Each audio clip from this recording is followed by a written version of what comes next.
কখনো নিজেকে প্রশ্ন করেছেন নাটক সিনেমায় যারা অভিনয় করে তাদের জীবনটা আসলে কতটুকু সুন্দর? সিনেমার মতো ঝলমলে তাদের জীবন নাকি এর পেছনে রয়েছে কোনো অন্ধকার রহস্য?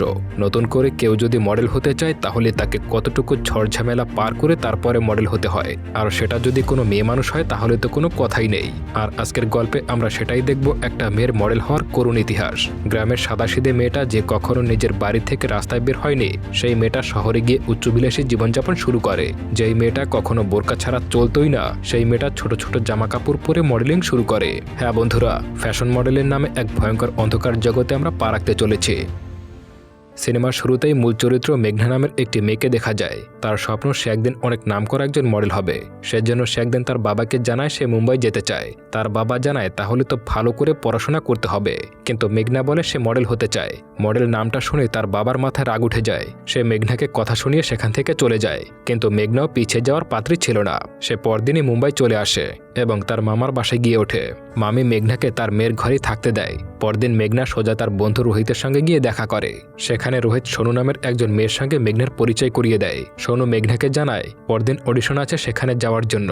সেই মতো মেঘনা পরদিন অডিশন দিতে চলে যায়। সেখানে গিয়ে সে আরও অনেককেই দেখতে পায় যারা কিনা তার মতোই অডিশন দিতে এসেছে। সেই জায়গায় মেঘনার সাথে মানব নামের একটা মডেলের পরিচয় হয়। এরই মধ্যে মেঘনার পালা আসলে সে অডিশন দিতে ভেতরে চলে যায়, কিন্তু চান্স পায় না। তাকে রিজেক্ট করে দেওয়া হয়। তাই সে একের পর এক অডিশন দিয়ে চলছিল, কিন্তু প্রতিবারই রিজেক্ট হয়ে যাচ্ছিল। এসবের জন্য মেঘনা ভেতর থেকে ভেঙে পড়তে শুরু করে। তখন রোহিত তাকে বলে এটা মুম্বাই, এখানে 3 থেকে 4টা অডিশন দিলে কিছুই হয় না। সেই সময় সোনু এসে মেঘনাকে একটি ব্রাডারে কাজ করার অফার দেয়। এটা শুনে মেঘনা সঙ্গে সঙ্গে মানা করে দেয়। তখন রোহিত মেঘনাকে জানায় পরদিন রাহুল অরোরার শো আছে এবং তাকে সেখানে নিয়ে যাবে।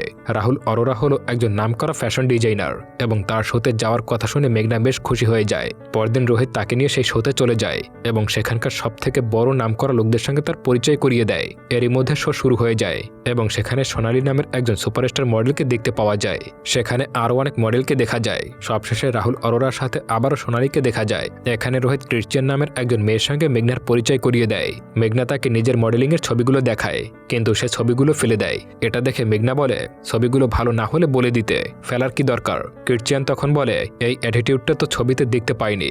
এখানে ক্রিশ্চিয়ান মেঘনাকে কার্তিকের সঙ্গে গিয়ে দেখা করতে বলে। এরপর মেঘনা রোহিতকে নিয়ে কার্তিকের অ্যাসিস্ট্যান্টের কাছে চলে আসে। সে জানায় ছবি দেখানোর জন্য 50,000 টাকা লাগবে। রোহিত বারণ করলেও মেঘনা রাজি হয়ে যায় এবং 7,000 টাকা অ্যাডভান্স দিয়ে আসে। এরই মধ্যে সোনু মেঘনাকে একটি পার্টিতে ইনভাইট করে। রোহিতও জানায় এটা তোমার ভাগ্য বদলানোর একটা সুযোগ হতে পারে। এরপর জ্যানেট নামের একজন মডেলকে দেখা যায়। সে মেঘনা সহ আরও অনেক কিছু নতুন মেয়েকে নিয়ে সেই পার্টিতে আসে। কিছুক্ষণ পর মেঘনা জ্যানেটকে বলে সোনু তাকে বলছিল এখানে কন্ট্যাক্ট পাওয়া যাবে। জ্যানেট জানায় এমন কিছুই না। এরই মধ্যে মেঘনার কাছে মুকেশ নামের একজন লোক আসে এবং বলে আমার তোমাকে অনেক ভালো লেগেছে, তুমি চাইলে আমার কোম্পানির মডেল হতে পারো। সে তাকে ছবি নিয়ে পরদিন তার কোম্পানিতে যেতে বলে। এটা শুনে মেঘনা ভাবতে থাকে হয়তো তার স্বপ্ন পূরণ হবে, কিন্তু জ্যানেট এসে জানায় ওর কথায় কান দিও না। ও শুধু পার্টিতে ঘুরে ঘুরে সব মেয়েদেরকে ইমপ্রেস করে বেড়ায়। এটা শুনে মেঘনা সব আশা ভেঙে যায়। এরপর দেখা যায় পার্টি শেষে মেঘনাকে সোনু টাকা দিচ্ছে। এটা দেখে মেঘনা অবাক হয়ে যায় যে সে কি এমন করলো যার জন্য তাকে টাকা দিচ্ছে।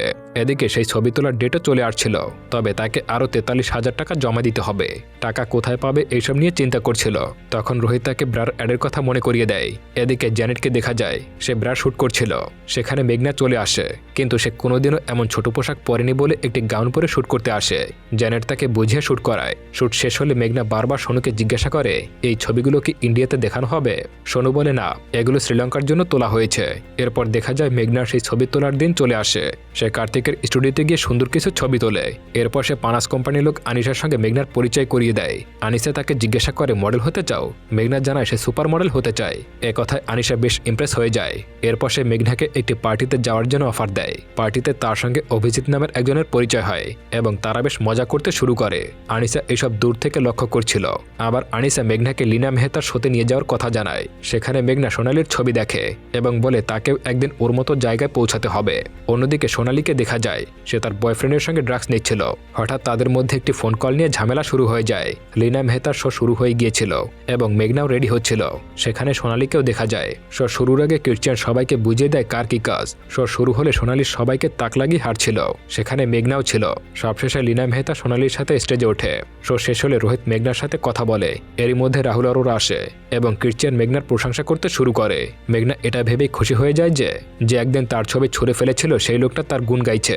এরপর মেঘনার জীবন ধীরে ধীরে পরিবর্তন হতে শুরু করে। তবে তবে একদিন হঠাৎ করেই তার মামা তাকে সেই ব্রার অ্যাডের ছবি দেখিয়ে তাকে উল্টোপাল্টা বকতে শুরু করে এবং বাড়ি থেকে চলে যেতে বলে।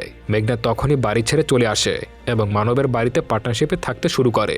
অন্যদিকে একটি শোতে দেখা যায় সোনালি অতিরিক্ত ড্রাগস নিয়ে নেশাগ্রস্ত হয়ে পড়ছে। আনিসা তাকে কথা শোনায়, সে কিছু না বলে সরাসরি ফটোশুটে চলে যায়। একসঙ্গে থাকতে থাকতে মানবের সাথে মেঘনার গভীর সম্পর্ক হয়ে যায় এবং একদিন ড্রিঙ্কস করে তারা নিজেদের মধ্যে লিমিট ক্রস করে ফেলে এবং রাত কাটাতে শুরু করে। পরদিন আনিসা মেঘনাকে অফিসে ডাকে। অভিজিৎ তাকে বলে সে বিনয় ঘোষালের শোতে টপার হবে। মেঘনা রাজি হয়ে যায়, কিন্তু শোতে বিনয় ঘোষাল মেঘনার ড্রেস পরা দেখে তাকে কথা শোনায়। মেঘনাও তর্কে লিপ্ত হয়, ফলে বিনয় তাকে শো থেকে বাদ দিয়ে দেয়। নিজের দোষে সুযোগ হারিয়ে মেঘনা ভেঙে পড়লে মানব তাকে সান্ত্বনা দেয়। এদিকে অভিজিৎ আনিসাকে জানায় সোনালীকে শো থেকে বাদ দিয়ে ক্ষতিপূরণ দিয়ে দিতে।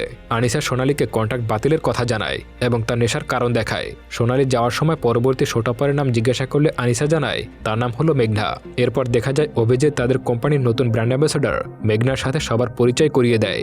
মেঘনার পরিচিতি দিন দিন বাড়তে থাকে। এখন সে ছোট ছোট পোশাক পরতেও দ্বিধাবোধ করছিল না এবং মিডিয়া সবসময় তার পেছনে পড়ে থাকে।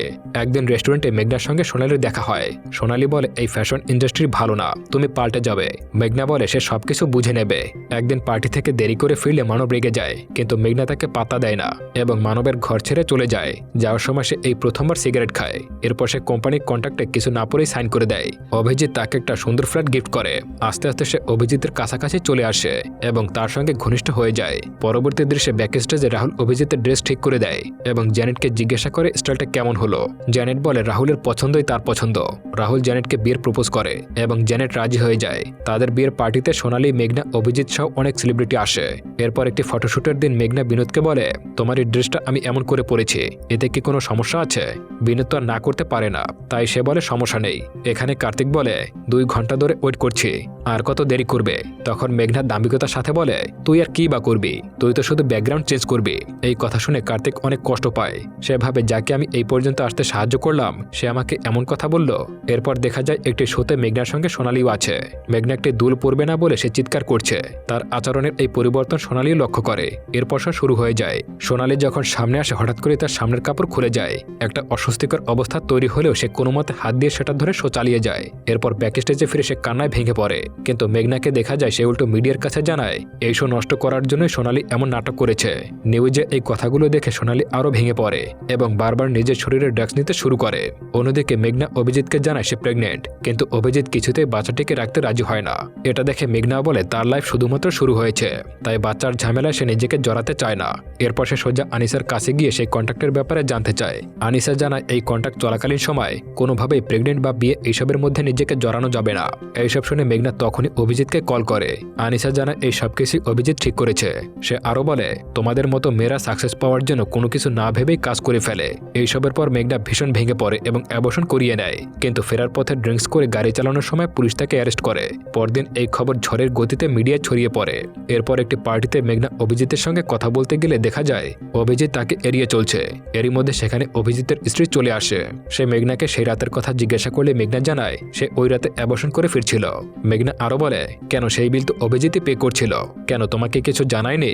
এইসব শুনে অভিজিতের স্ত্রী রেগে সেখান থেকে চলে আসে। পরদিন সকালে মেঘনা জানতে পারে তার জায়গায় অন্য একজন মডেলকে নেওয়া হয়েছে। সে জানালার দিকে তাকিয়ে দেখতে পায় তার ছবি সরিয়ে সেখানে অভিজিৎ অন্য একটা মেয়ের ছবি লাগিয়েছে। সে বুঝে যায় অভিজিৎ তাকে ছেড়ে এখন ওই মেয়েটাকে নিয়ে থাকবে। মেঘনা ওই ফ্ল্যাট থেকে চলে যায় এবং অন্ধকারের জগতে হারিয়ে যায়। এখন মেঘনার অবস্থাও ঠিক সোনালীর মতো হয়ে গিয়েছিল এবং বারবার সোনালীর বলা সেই কথাগুলো তার মনে পড়ছিল। একদিন জেনেট তাকে বোঝাতে গেলে উল্টো মেঘনা তাকে অপমান করে বলে তোমাদের মতো মডেলেরা তো এভাবেই নতুন এসে একজন ডিজাইনারকে বিয়ে করে নাও। এমন কথায় জেনেট তাকে ঘর থেকে বের করে দেয়। তখন মেঘনা সোজা বাড়ি গিয়ে মদ খেয়ে পার্টি করতে থাকে এবং অচেনা একটা ছেলের সঙ্গে রাত কাটিয়ে ফেলে। সকাল হলে সে কোনো মতে জামা কাপড় পরে সেখান থেকে ফিরে আসে এবং নিজের মুখের কালো দাগগুলো তোলার চেষ্টা করতে শুরু করে। অবশেষে মেঘনা নিজের বাড়িতে ফিরে আসে এবং একেবারে চুপচাপ হয়ে যায়। সারাদিন সে ঘরের মধ্যেই পড়ে থাকে, কারোর সঙ্গে তেমন কোনো কথাই বলে না। এইসব দেখে তার মা একজন সাইকিয়াট্রিকের কাছে নিয়ে আসে। তিনি জানান মেঘনা তার পুরনো দিনের কথা মনে করতে চাইছে না। অন্যদিকে রাহুল জ্যানেটকে জানায় সোনালী এখন রিহ্যাবে আছে, কিন্তু রাহুলের একজন শোটপার লাগবে। সেই সময় রোহিত মেঘনার কথা বলে। এদিকে মেঘনা টিভি দেখতে দেখতে তার পুরনো দিনের ভুলগুলো মনে করতে শুরু করে। তার বাবা তাকে খুব সুন্দর করে ভুলগুলো শুধরে নেওয়ার জন্য বলে। বাবার এমন কথা শুনে মেঘনা আবারও মুম্বাইতে ফিরে আসে। সে প্রথমে জেনেটের কাছে গিয়ে ক্ষমা চায় এবং জেনেটও তাকে ক্ষমা করে দেয়। এরপর সে মানবের সাথে দেখা করতে যায় এবং দেখতে পায় মানব এখন বড় মডেল হয়ে গেছে। মানব মেঘনার সাথে তার ফিয়ান্সির পরিচয় করিয়ে দেয়। এরপর একটি শোতে পারফর্ম করতে গেলে মেঘনার পুরনো দিনের সেই তিক্ত অভিজ্ঞতার কথা মনে পড়ে যায় এবং সে মাঝপথেই থমকে দাঁড়ায়। অন্যদিকে রাস্তার পাশে সোনালীকে ভিখারির মতো বসে থাকতে দেখতে পাওয়া যায় আর মিডিয়া তাকে ঘিরে ধরেছে।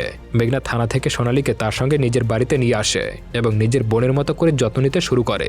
দুজনের মধ্যে সুন্দর একটি বন্ডিং তৈরি হয়ে যায়। এরপর একটি পার্টিতে জেনেট জানায় 2 দিন পর রাহুলের একটি বড় শো আছে এবং সেখানে মেঘনা হবে শো টপার। পরদিন মেঘনা বাড়ি ফিরে সোনালীকে খুঁজে পায় না। সব জায়গায় খুঁজে না পেয়ে তারা পুলিশকে কমপ্লেন করে। পরদিন ছিল মেঘনা সেই শোয়ের দিন। মেঘনা শো করার জন্য রেডি হয়ে যায়। কিছুক্ষণ পর শো শুরু হয়ে যায় এবং একের পর এক মডেল আসতে শুরু করে।